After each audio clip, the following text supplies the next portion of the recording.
সলাত আদায়কারী যখন আলহামদুলিল্লাহ রব্বিল আলামিন বলে, তার জবাবে আল্লাহ তাআলা বলেন, হামদানি আবদি, বান্দা আমার হাম তথা প্রশংসা করল। যখন বান্দা আর রহমানির রহিম বলে, তো এর মাধ্যমে সে আল্লাহর প্রশংসার পুনরাবৃত্তি করল, তার একাধিক গুণ বর্ণনা করল।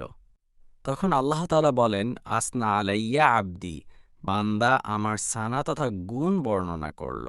এখানে আল্লাহ সানা শব্দ ব্যবহার করেছেন।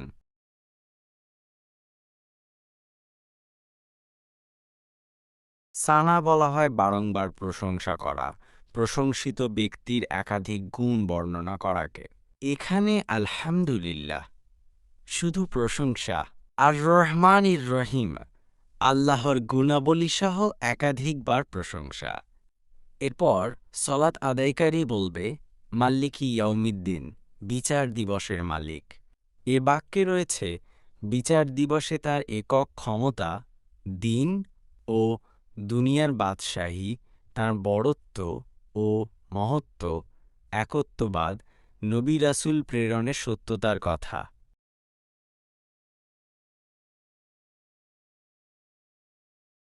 এর উত্তরে আল্লাহ তাআলা বলেন, মাজ্জাদানি আবদি, বান্দা তামজিদের সাথে আমার প্রশংসা বর্ণনা করল। এখানে আল্লাহ তামজিদ শব্দের ব্যবহার করেছেন। তামজিদ বলা হয় ন্যায়, ইনসাফ, দয়া, অনুগ্রহ এবং মহিমা ও মহত্ব প্রকাশ্যে যে প্রশংসা করা হয় তাকে।